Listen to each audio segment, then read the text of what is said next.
Aujourd'hui, la FNSEA et les jeunes agriculteurs défilent dans Paris avec environ 350 tracteurs. Ça vous rappelle quelque chose ?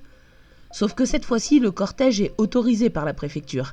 Le parcours est validé, la manifestation est encadrée, pour ne pas dire escortée, par les forces de l'ordre. Les tracteurs entrent dans Paris sans difficulté majeure. Pas de barrage, pas de dispersion, pas d'interpellation. C'est une mobilisation officielle, organisée, sécurisée, presque institutionnelle. C'est même pas une manifestation d'ailleurs, c'est un défilé. La semaine précédente, pourtant, une autre mobilisation agricole tentait exactement la même chose, la coordination rurale. Je vous en ai d'ailleurs parlé en vidéo et je vous remets le lien en haut à droite de la vidéo pour ceux que ça intéresse. Sauf que cette fois-là, les réponses administratives ont été radicalement différentes. Refus d'autorisation préfectorale, arrêté interdisant la circulation des tracteurs, contrôle systématique, blocage en amont de la capitale. Pour tenter d'entrer dans Paris, certains agriculteurs ont dû contourner ou forcer les barrages, emprunter des routes secondaires, passer par des chemins agricoles, couper à travers champs, se cacher dans des fermes. Pour résumer, jouer au chat et à la souris avec les forces de l'ordre pendant des jours, presque sans dormir. Résultat, sur plusieurs centaines de tracteurs mobilisés, à peine une petite centaine a réussi à atteindre Paris. D'autres ont été bloqués, certains interpellés, des tracteurs immobilisés. Et c'est là que le problème commence. Parce que ces deux mobilisations portent des revendications similaires. Elles viennent du monde agricole, elles sont nourries par une même colère, elles subissent la même concurrence déloyale. Mais elles n'ont clairement pas été traitées de la même manière. D'un côté, un syndicat majoritaire, historiquement proche du pouvoir, qui obtient des autorisations, un cadre et une visibilité maximale.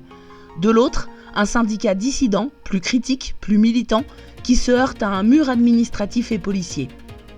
La question n'est pas de savoir si l'une ou l'autre a raison sur le fond, la question est beaucoup plus simple. Pourquoi l'État autorise-t-il certaines colères et en empêche-t-il d'autres de s'exprimer ? Pour comprendre, il faut rappeler ce qu'est réellement la FNSEA. La FNSEA, c'est pas un syndicat comme les autres, c'est le syndicat majoritaire depuis des décennies, un syndicat de cogestion. Il participe aux négociations, il siège dans les instances, il discute directement avec les ministères, il est intégré au fonctionnement du système agricole français.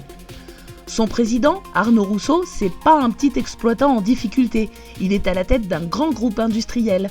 Il incarne une agriculture productiviste, industrielle, tournée vers l'export. C'est pas un jugement moral, même si j'en pense pas moins, c'est un constat factuel. La FNSEA ne s'oppose pas frontalement au pouvoir, elle négocie avec lui, elle compose avec lui, elle canalise la colère plus qu'elle ne la libère. Et c'est là que le slogan devient indécent. Sur les banderoles aujourd'hui, on peut lire « La révolte paysanne reprend ». Mais à quel moment elle reprend ? Elle a jamais cessé. Depuis plus d'un mois, des agriculteurs bloquent des routes, des ports, des dépôts pétroliers, des axes routiers, des préfectures. Ils perdent du temps, de l'argent, de l'énergie. Ils manifestent malgré la fatigue, malgré les traites, malgré les bêtes à nourrir et les cultures à gérer. Dire que la révolte reprend, c'est nier ce qui se passe tous les jours partout en France.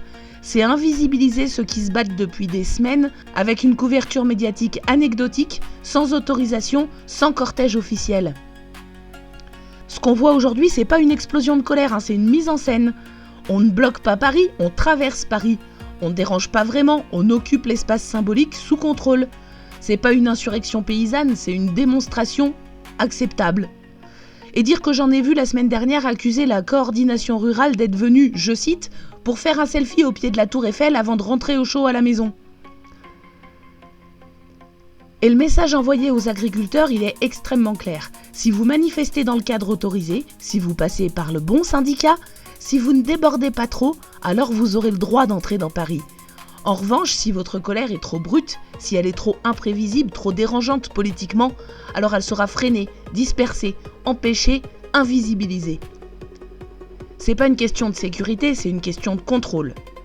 La colère agricole, elle n'a pas besoin d'être réveillée, elle n'a pas besoin de reprendre, elle n'a jamais cessé, elle est là, sur les blocages, dans la multitude de rassemblements paysans et citoyens aux quatre coins de la France. Et si vous en doutez, parce que vous avez sûrement rien vu au journal télévisé, je vous invite à regarder l'onglet Post de la chaîne.